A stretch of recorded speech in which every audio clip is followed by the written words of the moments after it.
अस्सलामुअलैकुम। आज हम बनाएंगे अपना प्रोजेक्ट नंबर 2। अच्छा, प्रोजेक्ट नंबर 2 का नाम है रेक प्रोजेक्ट। सही है, हमने यहाँ पे लिख दिया लर्न एजेंटिक एआई पेनावर्स। ये सबसे पहला वाला लिंक है, इसको ओपन कर देंगे। ये हमारे पेनावर्सिटी की रेपो है। वाईफाई स्लो चल रहा है। अच्छा, हम यहाँ पे आ गए स्टेप नंबर 0 में, जनरेटिव एआई फॉर बिगनर। इसको जैसे हमने ओपन किया, सबसे नीचे आएंगे प्रोजेक्ट के अंदर। प्रोजेक्ट के अंदर आने के बाद हमारे पास स्टेप 0.2 मतलब प्रोजेक्ट नंबर 2 रेक प्रोजेक्ट, ये हमारे पास एक्सप्लेन करना सीखेंगे। मैंने यहाँ पे बनाया हुआ है प्रोजेक्ट। सही है, और हम इसके बारे में थोड़ा डिस्कस कर लेते हैं। अच्छा, रेक प्रोजेक्ट होता क्या है, क्यों बना रहे हैं, क्या फ़ायदा है इससे। अच्छा, हमारे पास रेक प्रोजेक्ट, रेक की फुल फॉर्म है, रेक की फुल फॉर्म रीट्रैवल ऑगमेंटेड जनरेशन। सही है, ये प्रोजेक्ट क्या काम करेगा। ये प्रोजेक्ट हम इसको कुछ डॉक्यूमेंट देंगे, चाहे वो पीडीएफ फाइल हो, चाहे वो टेक्स्ट फाइल हो। सही है, वो उस डॉक्यूमेंट दे दिया हमने, स्टोर कर दिया डेटाबेस के अंदर। अब फिर हम उससे कुछ सवाल पूछेंगे। ऐसा एआई सिस्टम बनाएंगे जिसको हम कुछ सवाल पूछेंगे, वो उस डॉक्यूमेंट के अंदर से, जो हमने उसको डॉक्यूमेंट दिया है, आंसर जनरेट करेगा। सही है। अच्छा, रेक को समझ लेते हैं। रीट्रैवल ऑगमेंटेड जनरेशन, रीट्रैवल होता क्या है। रीट्रैवल हमारे पास, अच्छा, रीट्रैवल का मतलब है ढूंढना या तलाश करना वगैरह। सही है, रीट्रैवल ऑगमेंटेड जनरेशन मतलब हम रिट्राइव करेंगे और फिर जो हमारे पास रिट्राइव इन्फॉर्मेशन आएगी हम उसको जनरेट कर देंगे। अच्छा, इसको हम थोड़ा और सिंपल तरीके से समझ लेते हैं। हमारे पास एक डॉक्यूमेंट है, चाहे वो पीडीएफ फाइल के अंदर हो, चाहे वो टेक्स्ट फाइल के अंदर हो, चाहे वो वर्ड फाइल के अंदर हो, किसी भी फाइल के अंदर हो, हमारे पास वो डॉक्यूमेंट है। सही है, हमने उसको अपलोड करना है एक डेटाबेस के अंदर। सही है, प्रोजेक्ट का पर्पज़ बता रहा हूँ कि हम प्रोजेक्ट के अंदर क्या क्या करेंगे। अभी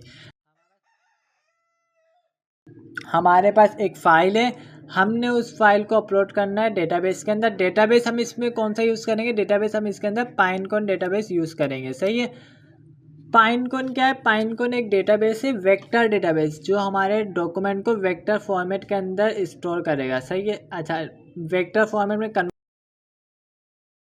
हम एम्बेडिंग यूज़ करेंगे। अच्छा, एम्बेडिंग क्या होती है, एम्बेडिंग ये होती है कि हमारा टेक्स्ट फॉर्मेट है, उसको नंबरिंग में कन्वर्ट करेंगे, तो इस प्रोसेस को हम बोलेंगे एम्बेडिंग। सही, और ये प्रोसेस कंप्लीट होने के बाद ये हमारे पास बन जाएगा वेक्टर फॉर्मेट, फिर ये हम डेटा बेस के अंदर स्टोर कर देंगे। सही है, रीट्रैवल ऑगमेंटेड जनरेशन रेक को हम 3 स्टेप पे समझ लेते हैं। अच्छा, सबसे पहला स्टेप है हमारा स्टोरेज। स्टोर कैसे करेंगे, हम इसको स्टोर करेंगे वेक्टर के अंदर, और वेक्टर के अंदर स्टोर करने के प्रोसेस को, वेक्टराइजेशन क्या होता है कि टेक्स्ट को नंबरिंग के अंदर कन्वर्ट करके मशीन को देना, ये हमारा वेक्टराइजेशन कहता है। अच्छा, हम वेक्टर के अंदर कन्वर्ट क्यों कर रहे हैं, ताकि मशीन हमारी फास्ट रिप्लाई करे, और ताकि हमारी मशीन समझे हमारे टेक्स्ट को। अच्छा, वो समझेगी कैसे, हमारे पास जैसे सर अमीन आलम ने एग्जांपल दी थी कि हमारे पास 1 से लेके 1000 तक की गिनती चल रही है, और हर पेज के अंदर 100 तक की गिनती है। सही है, अब मैं बोलूँ कि 770 या 880 नंबर मेरे को ढूंढ के दिखाओ। अब मैं सारे पेज नहीं पढ़ूंगा,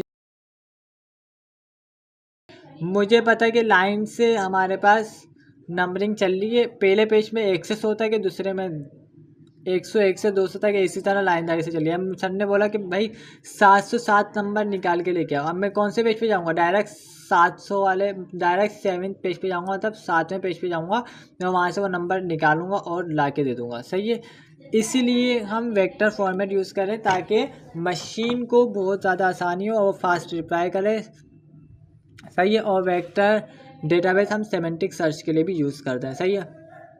अच्छा, अब हमने थोड़ा थ्योरी देख लिया, अब हम थोड़ा प्रैक्टिकल में आ जाते हैं, कोडिंग करते हैं, देख लेते हैं। कोडिंग तो वैसे करी हुई है, इसको खाली हम समझेंगे। अच्छा, सबसे पहले हमने इंस्टॉल किया हुआ है लैंगचेन। लैंगचेन आप लोग को पता होगा, हमारे पास एक है फ्रेमवर्क है, जो हमें लाइब्रेरी बोल सकते हैं, फ्रेमवर्क बोलते हैं।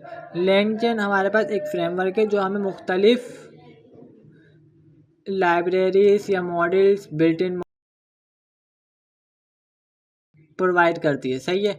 और इसीलिए हम इसको यूज़ कर रहे हैं क्योंकि हमें ये चाहिए होगा। पाइनकोन क्लाइंट, पाइनकोन तो हमने अभी समझा था। पाइनकोन क्लाइंट क्या है? पाइनकोन क्लाइंट एक लाइब्रेरी है जो हमारे जो डेटाबेस से कनेक्ट करने के लिए यूज़ होते हैं। जो हम जो कोड करेंगे वो और डेटाबेस से कनेक्ट करने के लिए यूज़ करेंगे हम किसको? पाइनकोन क्लाइंट को, सही है। गूगल जेनेरेटिव एआई, ये AI Google generative AI use करेंगे। और TQDM ये यूज़ करेंगे। ये क्यों यूज़ करेंगे हम? ये प्रोग्रेस बार है कि हम देखेंगे कि हमारा लूप कहाँ तक चला। अच्छा, हम इसको चला देते हैं। ये हमारे पास फाइनली सही सलामत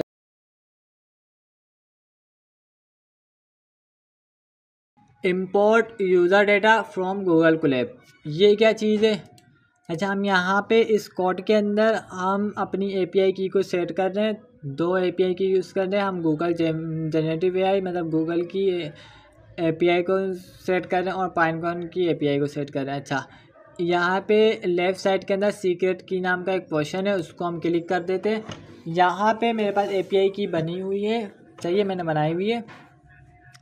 ये API की कहाँ से मिलेगी? हमने यहाँ पे बना ली है API की, सही है। API की कहाँ से मिलेगी? API की मिलेगी हमें गूगल AI स्टूडियो से। गूगल AI स्टूडियो पे आए हम लोग। यहाँ पे गेट API की का ऑप्शन है, इस पर क्लिक करने के बाद यहाँ पे क्रिएट API की पे क्लिक करेंगे और जेमिनाई API की क्लिक करके क्रिएट कर देंगे तो हमारी API की क्रिएट हो जाएगी, सही है।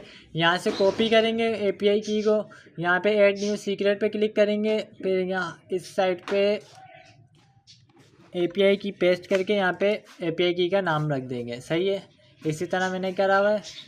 यहाँ पे इसने नीचे बताया भी है कि API की जो हम सीक्रेट बनाएंगे उसको यूज़ कैसे करेंगे। उसको यूज़ करने के लिए इन्होंने यहाँ पे कोड दिया हुआ है, सही है। हम इसी कोड को कॉपी करा है। Import user data, user data क्या है? यूज़र डेटा ये सीक्रेट की का पूरा पार्ट समझ लेते हैं। इसके अंदर से हमने इम्पोर्ट किया, इसको हमने इम्पोर्ट किया कहाँ से? गूगल कोलैब से, सही है। अच्छा, इम्पोर्ट OS क्या है? Operating system. हमने अपनी API की को ना अपने ऑपरेटिंग सिस्टम पे इंपोर्ट कर देना है, मतलब अपलोड कर देंगे। फिर हम जहाँ चाहे वहाँ पे हम इसको गेट कर सकते हैं, सही है। यूज़र डेटा के अंदर से गेट करो पाइनकोन API की को, सही है। और उसको हमने एक वेरिएबल के अंदर स्टोर कर दिया। फिर हमने जो OS इंपोर्ट किया था उसको यूज़ किया। OS डॉट इन्वायरमेंट मतलब OS के अंदर जो इन्वायरमेंट वेरिएबल है उसके अंदर स्टोर कर दो पाइनकोन की के नाम से। किसको? पाइनकोन की को। पाइनकोन की ये रही, इसको हमने अपने इन्वायरमेंट वेरिएबल के अंदर स्टोर कर दिया। फिर हमने गूगल API की ली। पाइनकोन API की ये कहाँ से मिलेगी? पाइनकोन API की हमें पाइनकोन डेटाबेस से मिलेगी। यहाँ पे लॉगिन करेंगे पाइनकोन डेटाबेस को।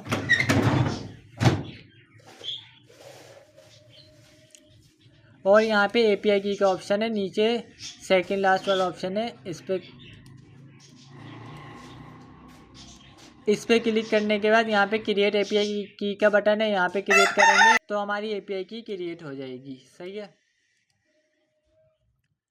अब हमने क्या करना है, और पाइनकोन इन्वायरमेंट ये हमें कहाँ से मिलेगा? ये हमें मिलेगा यहाँ पे जो हम इंडेक्स बनाएंगे ना, जैसे मैंने यहाँ पे प्रोजेक्ट 3 के नाम से इंडेक्स बनाया हुआ है।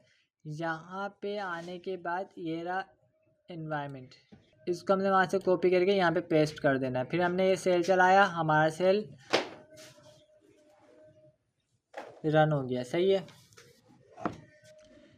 हमने यूज़ करना है पाइनकोन डेटाबेस को कॉल इनिशियलाइज़ किया, पाइनकोन डेटाबेस को इनिशियलाइज़ किया, सही है। और उसके अंदर हमने एक API की डाल दी, ये हमारा हेल्प करेगी कि हम पाइनकोन डेटाबेस से कनेक्ट हो जाए, सही है। और इस ऑब्जेक्ट जो हमने क्रिएट किया इसको हमने एक वेरिएबल PC के नाम से वेरिएबल के अंदर स्टोर कर दिया, सही है। अब हमें बनाना है इंडेक्स। इंडेक्स क्या होता है समझो, हम डेटाबेस तो हमने बना लिया, मतलब पाइनकोन तो हमने बना लिया, लॉगिन वॉगिन कर लिया। अब हमें उसके अंदर एक पार्ट बनाना, मतलब इंडेक्स बनाना है अपना, अपने नाम का, कि हमें उसके अंदर एक काम करना है और उसके अंदर ही हमारे पास सेफ होता रहे। सही है। इंडेक्स नेम हमने दे दिया प्रोजेक्ट 3। सही है, प्रोजेक्ट 3 दे दिया। अच्छा, मैंने यहाँ पे पाइनकोन जो हमारे डेटाबेस बना हुआ था, इंडेक्स बने हुए थे, उसके अंदर प्रोजेक्ट 3 बना हुआ है। सही है। एक चीज़ करते हैं, हम इसका नाम चेंज कर देते हैं। मैं इसका नाम रख देता हूँ शुएब, इंडेक्स के नाम से इसका नाम रख दिया। सही। अच्छा, मैं आपको नीचे वाला कोड बता समझाने के लिए ऊपर नाम चेंज कर रहा हूँ। अच्छा, यहाँ पे पाइनकोन के डेटाबेस के अंदर, डैशबोर्ड के अंदर, यहाँ पे शेप नाम का कोई इंडेक्स नहीं बना हुआ। सही है। हम आ गए वापसी अपने कोड के अंदर। यहाँ पे हमने एक कंडीशन लगाई दी। कंडीशन ये लगाई कि इंडेक्स नेम अगर नहीं है पाइनकोन की लिस्ट ऑफ इंडेक्स के अंदर, तो हमारे पास क्रिएट कर दो इंडेक्स। सही है। पीसी हमारे पास आया यहाँ से जब हमने इनिशियलाइज किया था पाइनकोन को। सही है। पाइनकोन के अंदर उसने देखा लिस्ट ऑफ इंडेक्स, इंडेक्स की लिस्ट को देखा, और उसके अंदर इंडेक्स की लिस्ट के अंदर उसने नेम को फेच किया, और उसके अंदर देखा कि इंडेक्स नेम नाम का कोई इंडेक्स बना हुआ है। अगर बना हुआ है तो सही है, अगर नहीं बना हुआ तो पाइनकोन के अंदर क्रिएट कर दो इंडेक्स। सही है। और इंडेक्स का नाम हमने यही रख दिया शेप, जो इंडेक्स नेम था ना, जो वेरिएबल था, यही उठा के हमने यहाँ पे रख दिया। सही है। इनडायरेक्टली ये हमारे पास शेप इंडेक्स ही आ रहा है इंडेक्स नेम के अंदर। सही है। डायमेंशन हमने 768 कर दिया। अच्छा हाँ, डायमेंशन क्या होती है? डायमेंशन हमारे पास होती है कि हमारा जो वेक्टर है ना, हम अपने टेक्स्ट को ना अभी 2 मराइल से गुजारेंगे। सही है। हमारा टेक्स्ट नॉर्मल होगा, वो मुख्तलिफ चंक्स के अंदर डिवाइड होगा। चंक्स क्या होते हैं कि हमारा डॉक्यूमेंट जैसे 1000 लाइनों का है, तो हम ऐसी कंडीशन लगा देंगे कि वो ना 10-10 लाइन के बाद ना टूटता रहे डॉक्यूमेंट। मतलब 10 लाइन हो गई, ये डॉक्यूमेंट टूट गया, फिर 20वीं लाइन आई, वो डॉक्यूमेंट टूट गया, ऐसे 2 डॉक्यूमेंट हो गए, ऐसे मुख्तलिफ चंक्स के अंदर डिवाइड हो जाएगा। सही है। फिर उसको हम वेक्टर के अंदर कन्वर्ट करेंगे। जब वेक्टर के अंदर कन्वर्ट करेंगे ना, तो हमारे पास जो एक वेक्टर होगा उसका साइज़ बता दें कि 768 होगा वेक्टर का साइज़। सही है। इसलिए डायमेंशन हमने यहाँ पे 768 यूज़ कर दी। ये डायमेंशन क्यों यूज़ करें? हम कुछ और भी यूज़ कर सकते थे, क्योंकि ये हमारे पास प्रोफेशनली जवाब क्रिएट करने के लिए यूज़ होती है। अच्छा, मैट्रिक कोसाइन, कोसाइन क्या होता है कि 2 वेक्टर के बीच में सिमिलरिटी क्रिएट करने के लिए कोसाइन को यूज़ करते हैं कि कौन कितने मिलते जुलते हैं डॉक्यूमेंट। सही है। इसलिए हम कोसाइन को यूज़ कर रहे हैं। स्पेस सर्वरलेस ये हमने ऊपर इंपोर्ट किया था, ये हमारे पास बता दिया कि ये हम AWS क्लाउड यूज़ कर रहे हैं। और रीजन जो हमने पाइनकोन एनवायरनमेंट ऊपर क्रिएट करा था, ये हमारे पास यहाँ पे आ गया है। सही है। अच्छा, यहाँ पे हमने पाइनकोन को इंडेक्स तो बना दिया, हमने इंडेक्स को कॉल भी करना है। इंडेक्स को कॉल किया और उसको वेरिएबल के अंदर स्टोर कर दिया, और यहाँ पे प्रिंट करा दिया इंडेक्स नेम को, और हम यहाँ पे चला देते हैं। प्रोजेक्ट 3 आ रहा है ना, यहाँ पे अब आ जाएगा शेप इंडेक्स के नाम से प्रोजेक्ट लिया, और यहाँ पे आ गया है शेप इंडेक्स। अच्छा, ये मैंने चलाया तो अब मेरे डेटाबेस के अंदर इंडेक्स नाम का, शेप इंडेक्स के नाम का एक इंडेक्स क्रिएट हो जाना चाहिए। अब आते हैं हम डेटाबेस के अंदर, रिफ्रेश करने के बाद सेकंड नंबर पे शेप इंडेक्स नाम का हमारे पास एक इंडेक्स क्रिएट हो गया है। सही है। हम आगे नीचे हमने इंस्टॉल कर दिया LangChain गूगल GenAI। ये हमने क्यों इंस्टॉल किया? ये हमने क्यों इंस्टॉल किया? क्योंकि हमें चाहिए एम्बेडिंग के लिए हमें LangChain गूगल GenAI यूज़ करना पड़ेगा।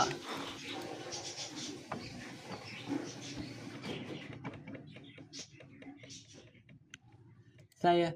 हमने यहाँ इंपोर्ट कर दिया गूगल जनरेटिव AI एम्बेडिंग। यहाँ पे हम क्या करेंगे? यहाँ पे हम एम्बेडिंग को क्रिएट करेंगे, मतलब एम्बेडिंग इनिशियलाइज करेंगे, फिर हम आगे जाके उसको तोड़ेंगे, वेक्टर के अंदर कन्वर्ट भी करेंगे। सही है। अच्छा, ये इंपोर्ट कहाँ से हुआ? ये हमने जो ऊपर जो लाइब्रेरी इंस्टॉल की थी LangChain Google GenAI dot embedding, मतलब LangChain गूगल जनरेटिव AI के अंदर एम्बेडिंग नाम का एक लाइब्रेरी है, उसके अंदर गूगल जनरेटिव AI एम्बेडिंग नाम की एक लाइब्रेरी है, उसको हमने इंपोर्ट कर दिया है। सही है। हमने इसको कॉल किया गूगल जनरेटिव एआई एम्बेडिंग, उसके अंदर हमने मॉडल यूज़ कर दिया। मॉडल कौन सा? एम्बेडिंग 001। सही है। ये मॉडल हमें कहाँ से मिला? ये मॉडल हमें मिला है, हम यहाँ पे लिखते हैं लैंगचैन गूगल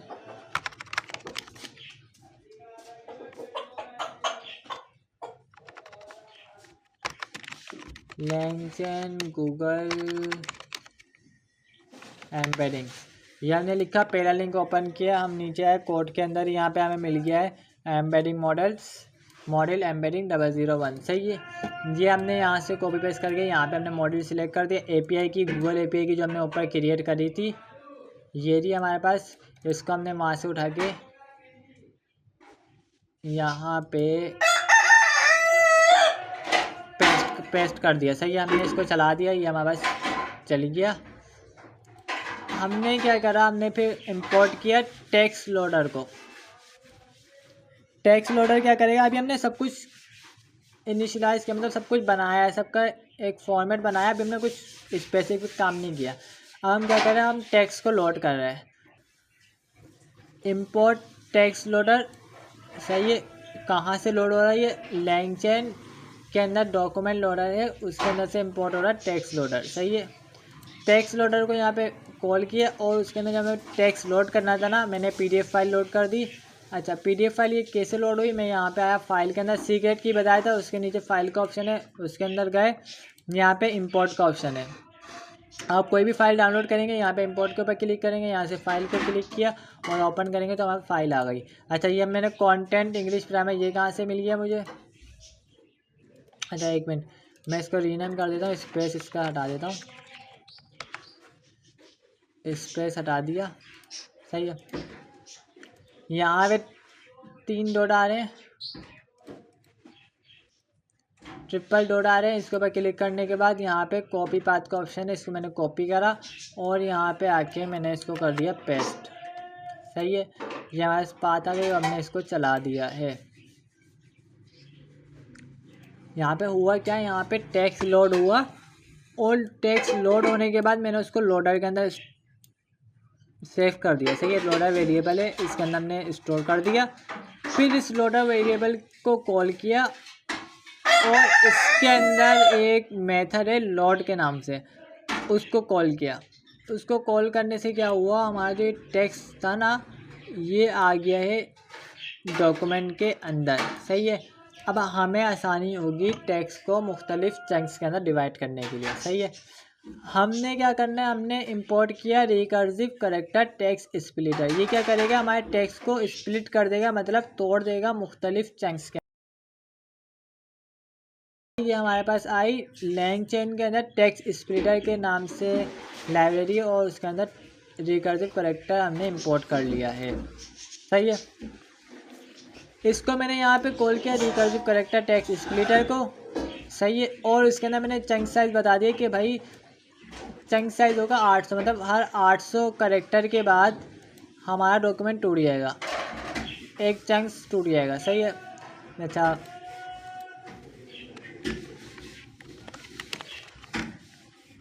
यहाँ पे डॉक्यूमेंट टू चंक्स लिख के देखता हूँ, हो सकता है कोई तस्वीर आ जाए।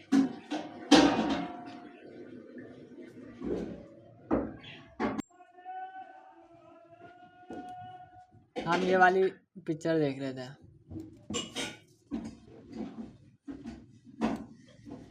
सही है। यहाँ पे हमारे पास एक तस्वीर आई हुई है। सही है। अब ये डिवाइड हो रही है मुख्तलिफ चंक्स के अंदर, चंक्स 1, चंक्स 2, चंक्स 3। मतलब मैंने क्या बोला था, मैंने बोला था कि 800 करेक्टर के बाद हमारी फाइल को तोड़ देना। सही है। फिर उसने 800 करेक्टर लिए, फिर तोड़ दी, फिर उसने 800 करेक्टर लिए, फिर उसने तोड़ दी। इसी तरह उसने मुख्तलिफ चंक्स के अंदर डिवाइड कर दिया है। और मैंने आगे बता दी भाई चंक्स ओवरलैप हो 500, मतलब हमारा जो 800 मैंने बोला ना कि करेक्टर के अंदर तोड़ दो मेरे डॉक्यूमेंट को। सही है। तो अब 750 करेक्टर के बाद 800 करेक्टर का टूटेगा तो, लेकिन 750 करेक्टर होंगे। फिर वो जो अगला चंक्स जो होगा ना, वो उस पर ओवरलैप हो जाएगा, मतलब उसके ऊपर आ जाएगा। अगले चंक्स के पहले 50 करेक्टर और पहले चंक्स के आखिरी 50 कैरेक्टर एक दूसरे पे अव्वल ले जाएंगे ताकि एक दूसरे से आसानियों कन्वर्सेशन करने के लिए। सही है। ये क्या हुआ, ये यहाँ पे मैंने बता दिया कि चंक्स इस तरह होगा। अभी कुछ तोड़ा वोड़ा नहीं है, टेक्स्ट इसको अभी तक दिया ही नहीं है हमने। सही है। मैंने खाली इनिशियलाइज़ किया और उसको टेक्स्ट स्प्लिटर नाम के वेरिएबल के अंदर स्टोर कर दिया। फिर मैंने इस वेरिएबल को कॉल किया और इसके अंदर मैंने स्प्लिट डॉट डॉक्यूमेंट नाम का मेथड कॉल किया। सही। और उसके अंदर मैंने अपना डॉक्यूमेंट दे दिया। कौन सा डॉक्यूमेंट? ये जो हमने डॉक्यूमेंट को वेरिएबल के अंदर स्टोर किया था, ये डॉक्यूमेंट दिया। ये डॉक्यूमेंट करने के बाद इसने यहाँ पे हमने इसको वेरिएबल के अंदर स्टोर कर दिया और ये वेरिएबल के अंदर स्टोर हो गया है। अब यहाँ पे हमारे पास मुख्तलिफ चंक्स के अंदर टेक्स्ट टूट गया, मतलब अभी वो टेक्स्ट ही है लेकिन वो टूटा हुआ टेक्स्ट है। हमने इंपोर्ट किया TQDM ये हमारा प्रोग्रेस बार बताएगा। सही है। और पाइनकॉन को कॉल इंपोर्ट कर दिया। PC जो हमारे पास वो था, ऊपर हमने जो इनिशियलाइज़ किया था PC, ये वो है, बल्कि ये वो नहीं है, सॉरी, ये पूरा काम वही हो रहा है जो हमने ऊपर किया था पाइनकॉन। उसके अंदर API की डाली थी, इंडेक्स नेम लिखा था इंडेक्स नेम के अंदर मैं लिख देता हूँ इंडेक्स नेम जो हमने ऊपर बनाया था। सही है। PC.index नेम, यहाँ पे हमने इंडेक्स नेम को गेट कर लिया, इंडेक्स के ऑब्जेक्ट को गेट कर लिया। सही है। अब हम क्या करेंगे, अब हम करेंगे एम्बेडिंग, मतलब टेक्स्ट को नंबर के अंदर कन्वर्ट करेंगे अब मैं यहाँ पे चलाऊंगा फॉर लूप। सही है। फॉर लूप चलाया और TQDM या प्रोग्रेस बार बताया कि कहाँ तक फॉर लूप चल गया। और ये डॉग क्या है, डॉग हमारे पास ये टूटा हुआ टेक्स्ट जो हमने वेरिएबल के अंदर स्टोर किया था, ये हमने यहाँ पे उठा के रख दिया है। सही है। अब ये फॉर लूप चलेगा और यहाँ पे एम्बेडिंग डॉट एम्ड क्यूरी ये क्या करेगा, ये हमारे पास एक ऑब्जेक्ट है। सही है। ये डॉक्यूमेंट के अंदर पेज के कंटेंट को गेट करेगा। सही है। और फिर उसको एम करेगा, मतलब उसको नंबरिंग के अंदर कन्वर्ट करेगा। पेज के कंटेंट, डॉक्यूमेंट के अंदर जो पेज है ना, उसके कंटेंट को गेट करने के बाद उसको तोड़ दे, मतलब नंबरिंग के अंदर कन्वर्ट करेगा और उसको वेक्टर नाम के वेरिएबल के अंदर स्टोर कर देगा। सही है। अब क्या करना है, अब हमने करना है, हमारे पास अब हमने क्या करना है, हमारे पास टेक्स्ट आ गया बिल्कुल वेक्टर के अंदर कन्वर्ट होके। सही है। और उसको हमें इंडेक्स के अंदर इंसर्ट करना है। अपसेट का मतलब होता है इंसर्ट करना। कहाँ पे? इंडेक्स के अंदर। इंसर्ट कर दिया इंडेक्स को, कहाँ पे? इंडेक्स के अंदर इंसर्ट कर दिया। जो डेटा हमारे पास आया ना, वो हमने इंडेक्स के अंदर इंसर्ट कर दिया।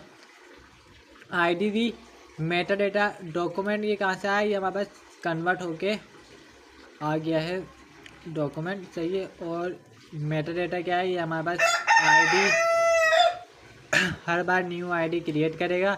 वैल्यू हमने वेक्टर दे दी और टेक्स्ट दे दिया, पेज का कंटेंट दे दिया टेक्स्ट। सही है। डॉक्यूमेंट के अंदर जो पेज है उसका कंटेंट हमने दे दिया और सोर्स हमने दे दिया डॉक्यूमेंट के अंदर मेटा डेटा। सही है। और जब ये चला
यहाँ पे हमारी फाइल अपलोड हो चुकी है।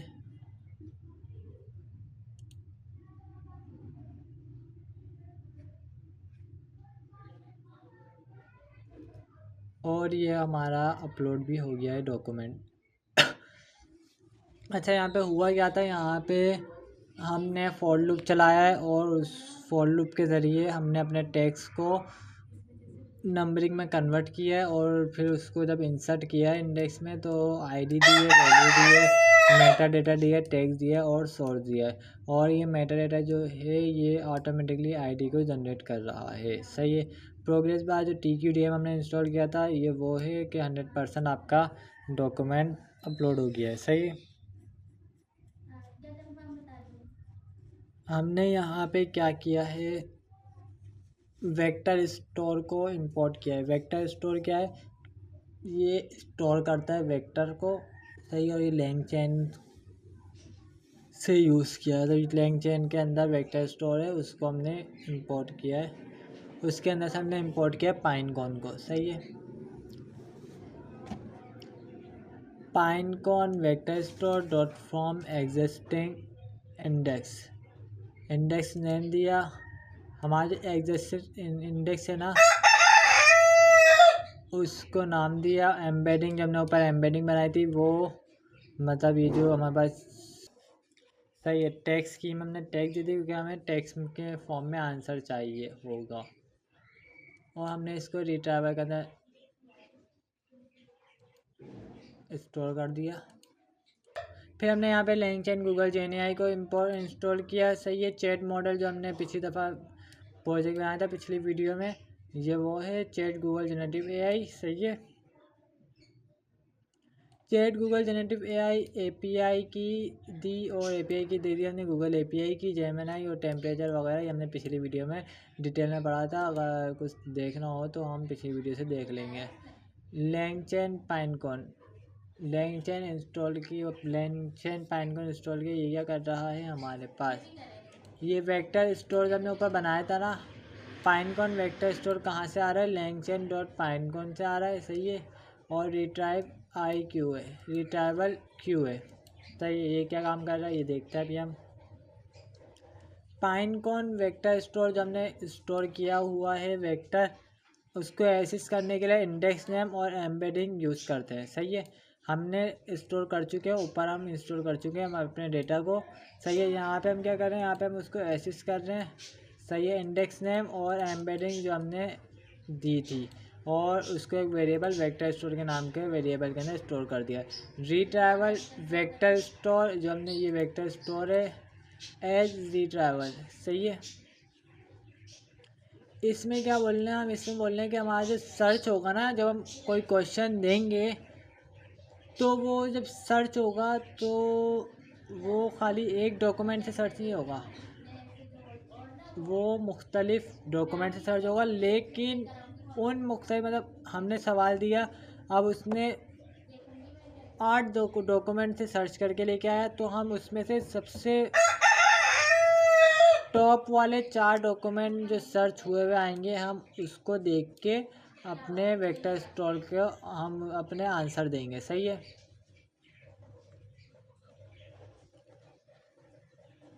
QHN retrieval from chain type, chain type दी हुई है। LLM मॉडल दिया हुआ है जेमिनी मॉडल का। चैन टाइप स्टफ मतलब ये कंबाइन कर देगा, किसको कंबाइन कर देगा, LLM को कंबाइन कर देगा और जो हमने डॉक्यूमेंट दिया है उस डॉक्यूमेंट से आने वाले क्वेश्चन को। रिट्राइवल को हमने दे दिया रिट्राइवल जो हमने ये वहाँ पे बनाया था। सही है। रिटर्न सोर्स डॉक्यूमेंट टू चू कर दिया। सही है। ये कोई ख़ास काम नहीं कर रहा है, हमने ये नॉर्मल से काम करे हुए। सही है। यहाँ पे प्रिंट हमने इसको अभी हम हटा देते हैं, ये ज़रूरत भी नहीं है हमें। हमने इसको क्यूरी दी हुई है राइट द हिस्ट्री वे आई। अब हम क्वेश्चन चेंज कर देते हैं।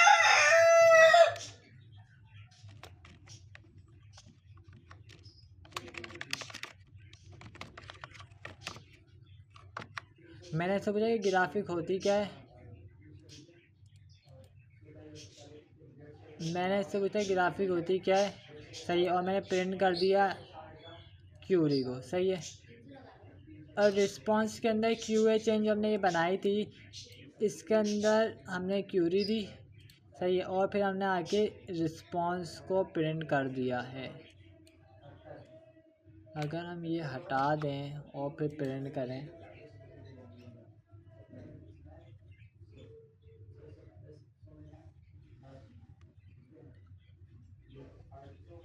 अच्छा सॉरी, हमने ये सेल नहीं चलाया था इसलिए एरर आ गया।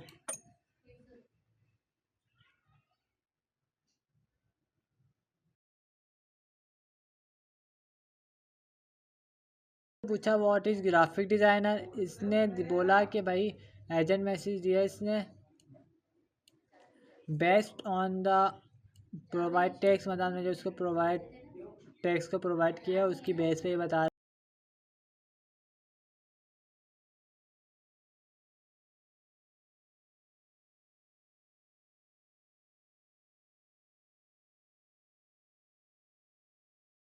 ये इतना लंबा चौड़ा इसने टेक्स्ट दे दिया है हमें।